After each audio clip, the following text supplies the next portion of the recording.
नमस्कार दोस्तों, smart study DS के ऑनलाइन प्लेटफॉर्म पर आप सभी का स्वागत करता हूं। दोस्तों, आज मैं आप सभी के लिए साइंस के टॉप 25 क्वेश्चंस लेकर आया हूं एमसीक्यू बेस्ड, और 1000 क्वेश्चंस की मैं सीरीज चाहूँगा लाने के लिए, अगर आप यहां पर इस वीडियो पर अपना प्यार जताते हो।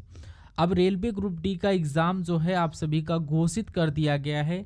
जैसे कि आप सभी का यूपीएसआई हो गया, दिल्ली पुलिस हो गया, सभी एग्ज़ाम की यहाँ पर डेट आ चुकी है। तो अब आप सभी को अपनी कमर कस के बैठ जाना है। ऑब्जेक्टिव टाइप के क्वेश्चंस होंगे, आपको क्वेश्चंस को ध्यान से समझना और समझने की कोशिश करना है। याद करने की ज़रूरत नहीं है, रट्टा लगाने की ज़रूरत नहीं, समझ के याद करना है।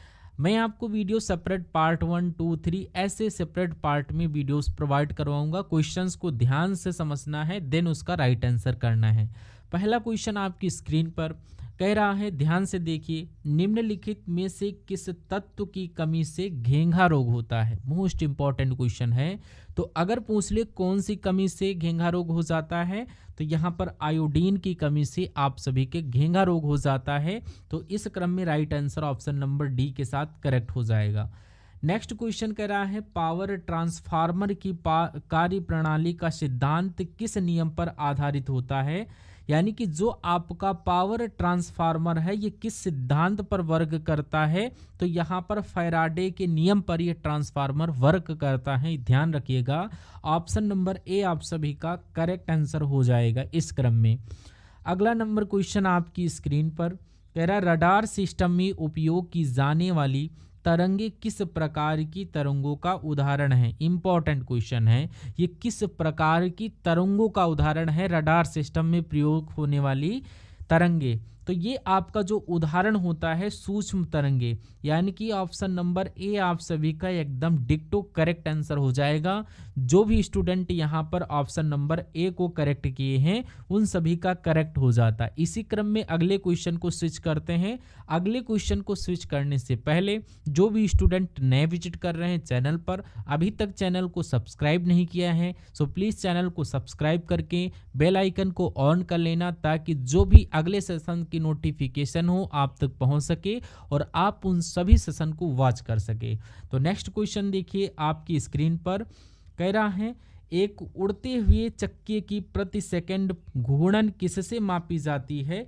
यहाँ पर घूर्णन कर लेना, यानी आप ऐसे कह सकते हैं कि जो साइकिल होता है उसका टायर, और या फिर आपके फोर व्हीलर कार का टायर हो गया, बाइक का टायर हो गया है।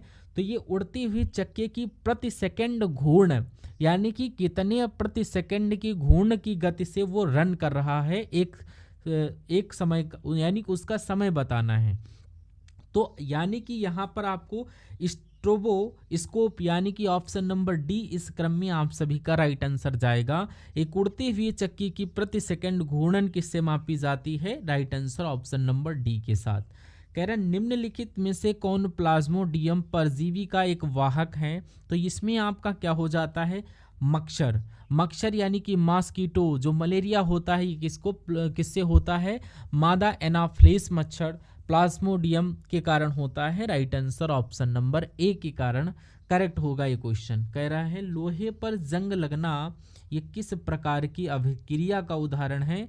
तो लोहे पर जो जंग लगती है वो किस प्रकार की अभिक्रिया का एक उदाहरण है। तो यहाँ पर आपको याद रखना होगा, क्या भौतिक अभिक्रिया या रासायनिक अभिक्रिया। तो यहाँ पर ये रासायनिक अभिक्रिया, यानी कि ऑप्शन नंबर बी आप सभी का इस क्रम में करेक्ट आंसर हो जाएगा।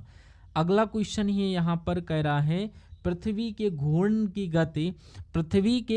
की गति कितनी होती है। तो आपको यहाँ पर बताना है 28 किलोमीटर प्रति मिनट, 28 किलोमीटर प्रति मिनट, यानी कि ऑप्शन नंबर ए आप सभी का करेक्ट आंसर हो जाता है। आपको कंफ्यूज होने की ज़रूरत नहीं है, क्वेश्चन को ध्यान से समझना है और सुनना है, रिपीट करना है, ताकि आपके दिमाग में ये हूबहू डिक्टो सेट हो जाए।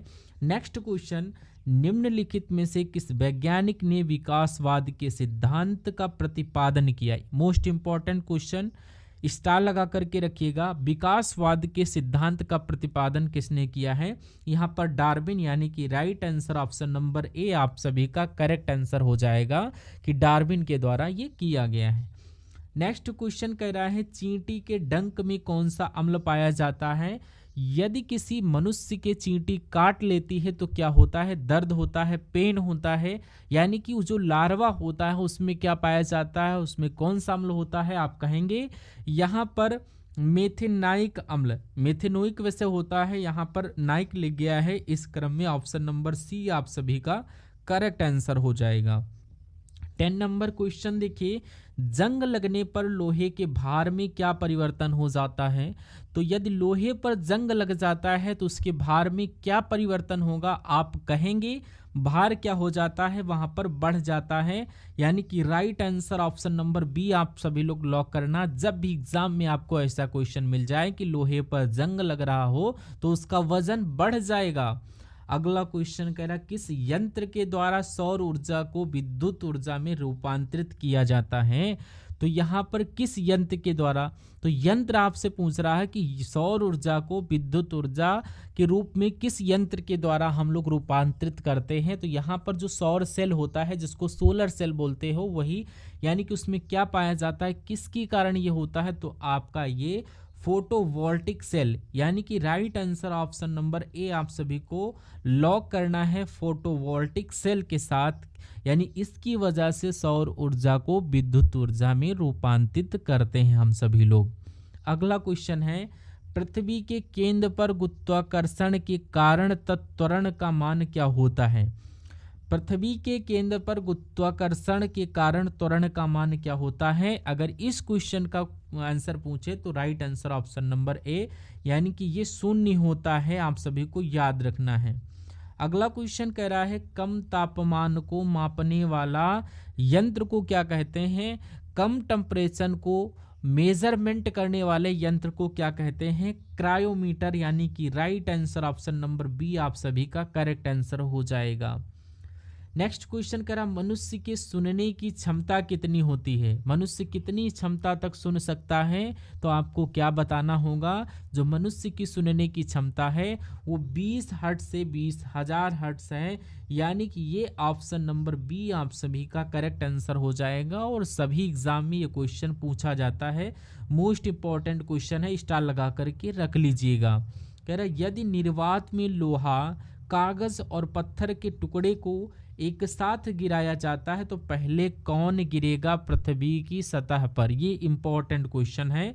क्वेश्चन कह रहा है यदि निर्वात में यानी हवा में लोहा, कागज और पत्थर के टुकड़े को एक साथ गिराया जाए, यानी एक टाइम पर गिराया जाए तो पृथ्वी पर यानी कि पृथ्वी की सतह पर सबसे पहले कौन गिरेगा?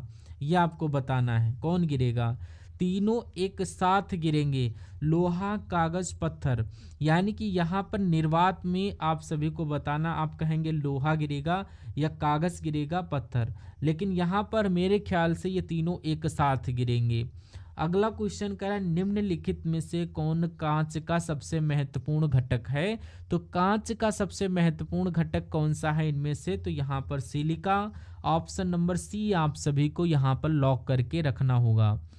पदार्थ का परमाणु सिद्धांत किस वैज्ञानिक ने दिया था? तो पदार्थ का जो परमाणु सिद्धांत है ये किस वैज्ञानिक के द्वारा दिया गया है? तो ये आपका John Dalton, option number C आप सभी को लॉक करके रखना होगा। जॉन डाल्टन के द्वारा पदार्थ के परमाणु सिद्धांत का दिया गया।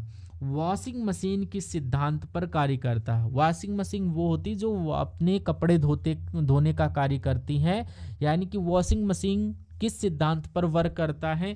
तो ये आपका अपकेंद्री सिद्धांत पर वर्क करती है machine, right answer option number A के साथ। इसी क्रम में कह रहा आघूर्ण यानी बल की एसआई इकाई क्या है? टॉर्क जिसको बोलते हो, यानी कि न्यूटन मीटर आप सभी का right answer option number B correct answer हो जाता है। इसी क्रम में नेक्स्ट क्वेश्चन कह रहा है अल्जाइमर रोग मानव शरीर के किस अंग को मुख्य रूप से प्रभावित करता है, यानी कि आकर्षित करता है?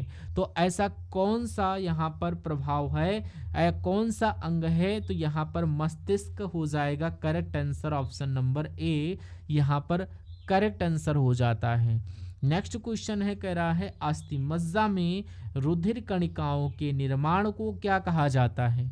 तो अस्थि मज्जा में रुधिर कणिकाओं के निर्माण को क्या कहा जाता है, हेमोटोपाइसिस कहा जाता है। यानी इस क्रम में right answer option number B correct answer हो जाएगा। नेक्स्ट क्वेश्चन यहाँ पर कह रहा है फ्लोरोसेंट लैंप में चोक के उपयोग का मुख्य उद्देश्य क्या है।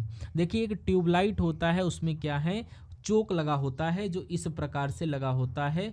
उस चोक का कार्य क्या होता है, यानी कि क्लोरोसेंट लैंप में चोक के उपयोग का मुख्य उद्देश्य यहाँ पर विद्युत धारा के प्रभाव को बढ़ाना या विद्युत धारा के प्रभाव को कम करना या प्रतिरोध को कम करना, प्रतिरोध को बढ़ाना। तो ये करता है विद्युत धारा के प्रवाह को कम।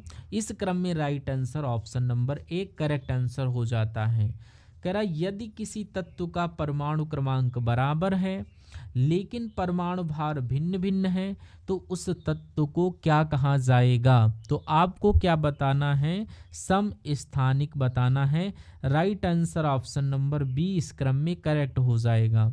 अगला क्वेश्चन है निम्नलिखित में से किन किरणों का उत्सर्जन रेडियो एक्टिविता के दौरान नहीं होता है। तो यहाँ पर निम्नलिखित में से किन किरणों का उत्सर्जन रेडियो एक्टिविता के दौरान नहीं होता है।